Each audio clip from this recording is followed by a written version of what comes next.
How's it going, guys? Welcome to my video about just me going over my 2015 Audi S5. It is the B8.5 version, so it is supercharged. I bought it with about 59,000 miles on the car. I do drive it a lot, so I did get it up a little bit. I think it's like at 70 something right now. In this video, I'm pretty much just gonna be going over what I've done to the car, my thoughts on it, opinions. I know when I was looking to buy one of these, I was all over YouTube trying to find videos like the one that I'm making, talking about what people think about these cars and if they're reliable, what people think about them, and if it's gonna be a good car to kind of just, you know, buy, do up, mod it up, and all that good stuff. So let's get right into it and let me start talking about some of the stuff that I have done. So I'm going to start off with the interior before we get into all the performance mods. I did get the package with the Alcantara seats, which I love. The leather is cool, but I mean, you know, you really can't go wrong with some nice Alcantara. I have always kept them properly maintained, so I don't have no types of tears, rips. It's, you know, conditioned, all that good stuff. But let's start off with my steering wheel. So my steering wheel, I bought it from Charisma Designs. They're a custom carbon fiber steering wheel company based in Staten Island, I believe. I picked this up for about, I think it was like $750, give or take. I love this thing. I got it about 6 months ago. I'm not gonna lie, they did give me like a little bottle to kind of condition this part with, but I have not used it, which is why it looks a bit nappy like right here. Nonetheless, I still love the wheel, have no complaints about it. I think it really does bring some life to the interior. Don't worry about all the lights on my car, on my dash. It's not on right now, so it's kind of in the accessory mode. Secondly, I did also pick up this Uniden R3 radar detector. I do tend to have a heavy foot, even though I have been trying to kind of lay low and not speed so much. Only in Mexico, of course, but this thing has worked wonders. I mean, it picks up from about a mile away. KA band, K band, X band. I definitely recommend you get one of those if you do, you know, like to drive your car spiritually, if that's the word for it. But I love that thing to death. And otherwise, I mean, the interior is nothing really crazy. I don't have the carbon fiber package. I don't really care for it, to be honest. I think they get a bit brown after a while. I don't really like it. The chrome's good enough for me. Don't mind my chocolates. The interior got the Alcantara as well, and all around I have no complaints about the interior at all. I love it with everything. The interior is also timeless. The whole center console and everything. I mean, it's 2015, and I mean, this is something you can get in like a 2020 whatever model.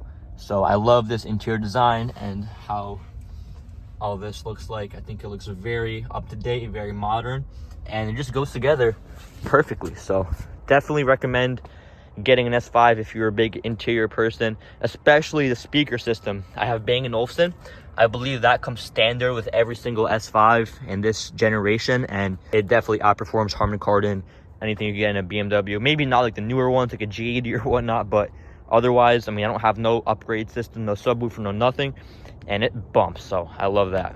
Moving on to my suspension, I do have ST V2 coilovers on this car. You can see it does tuck perfectly.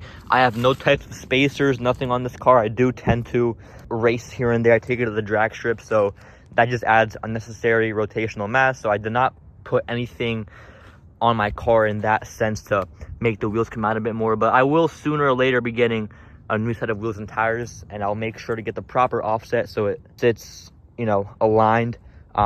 But I mean, I think it's perfect. I mean, even with just how it looks like right now, it does clear. There is clearance over here, but nonetheless, ST V2s ride like stock. My girlfriend didn't even notice a difference when getting into my car. The drivability and comfortability of how it performs, just like stock, but it is obviously a lot lower, and it, you know, improves handling. Definitely, I've been able to go around corners a lot faster than what I was used to.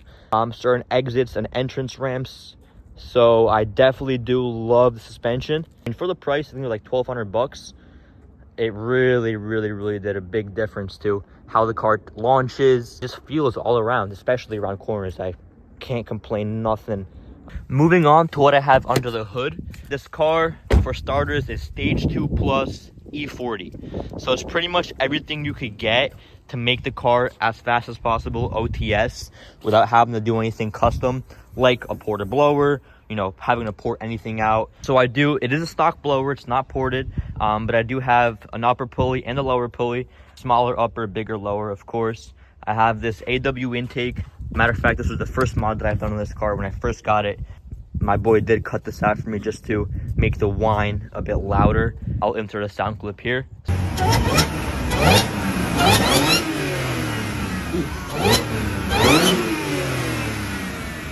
Sounds amazing.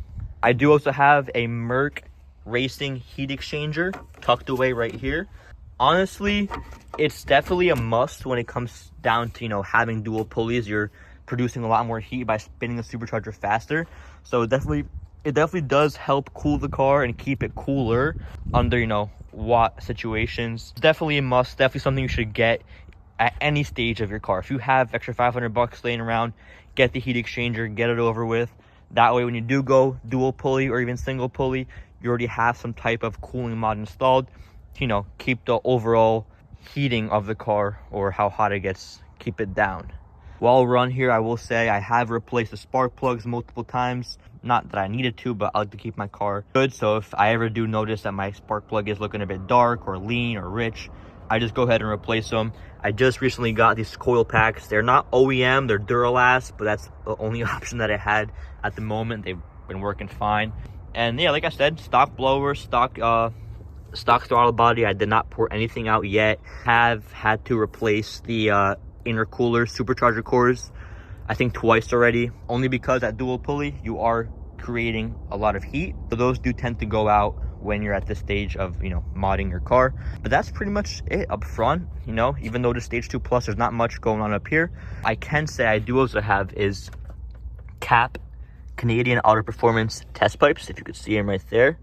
I did go ahead and get the most expensive ones. They're the ones that have the heat shielding already on them. So I'm trying to get a good view of them. You could definitely see them. They're right there. See how they're like rigid? That's how they send them out. That's how they make them with the heat wrap on them ready.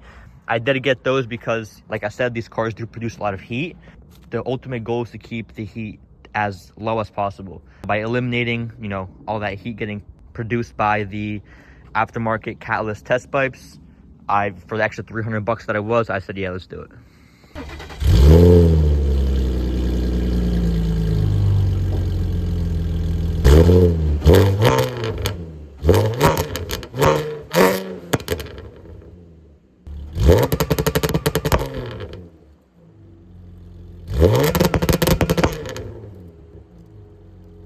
So like you just heard, I revved it up a little bit for you guys, and then also initiated the two-step climax launch control by 034 Motorsports. Can't forget that. I completely skipped over who I'm tuned by. 034 Motorsports, great company. Like I said, stage 2 plus, E40, test pipe file. I do love the two-step launch control. The only downside about that is that hooking on the street can be difficult if you're just running some all-season tires, especially this time of year. It's starting to get cold outside. You see there's no leaves in the trees. So I don't really always use it. I just tend to just off the brake onto the gas. That way I can hook. Otherwise, it just gives it all the power at once, and I do tend to spin out all 4 wheels, even though I am all-wheel drive. No complaints about the car at all. I love this car. Did do all the maintenance for it. PCV, water pump, thermostat, supercharger cores, bulletproofed the car, as people would say.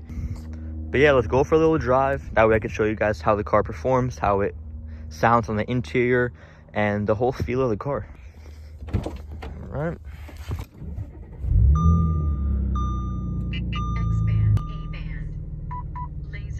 All right, I'm gonna put it in 0.5. That way you guys can get a better view at how the car looks like, how it drives. Go ahead and put it into sport mode, just like that. You see the S over there? Probably have it in comfort mode right now. Yup, let's put it in dynamic.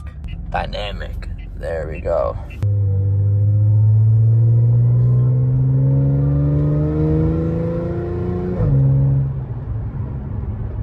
So that was a little light pull for you guys right there. Very quiet inside the car, but outside the car, you guys heard it has a nice rumble to it. Go ahead and put it into manual mode right there.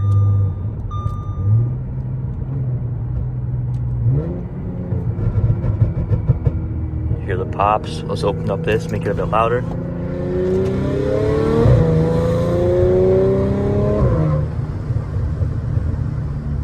Effortlessly pulls, does not feel weird, jittery, nothing at all. Let's go ahead and turn around, do some watt pulls for you guys. Gotta turn traction completely off.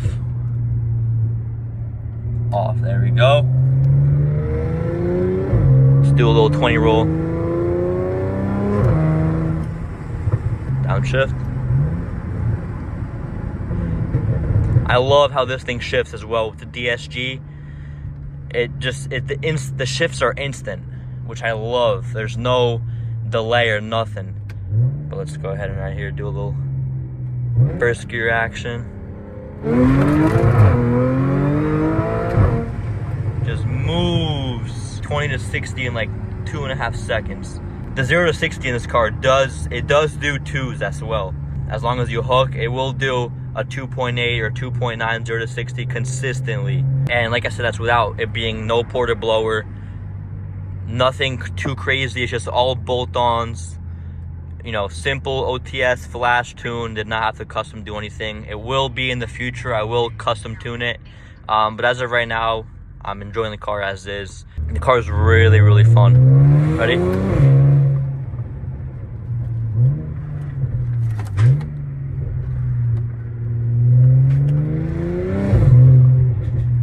Effortlessly shifts. Whole car all around is just no complaints at all. One last thing before I end this video, I forgot to show you guys. 034 is this cool feature where if you just pull the cruise control toggle back, sooner or later you'll be able to hear the fans turn on, and it just allows your car to cool off, especially if you're at the drag strip and you know you're waiting in line, car is on, even if the car is off. There you go. Boom. So you can hear how loud they get. But the fans completely cool your motor, supercharger, and it'll just stay like this until I turn it back off. Let's go back. Open the door.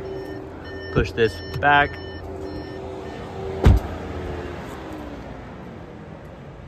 And then boom, just like that, they turn off and you're back to incognito mode. Yeah, so let me know how you guys like this video. I will try to start being more consistent, start posting again. I love recording videos. I love sharing with you guys my opinions, what my thoughts are on these cars, and you know, recording what I do for the car. I have big plans in the future. Like I said, I will get smaller wheels. I'm looking at new speeds. I want to get Hoosier DR2s all around just to help me hook, because with these all season, these Sport 02s, they don't really do much. But yeah, I'm going to end it right here. Comment down below what you guys want to see, what you guys want me to talk about. Give it a like, subscribe, and I will see you guys hopefully soon.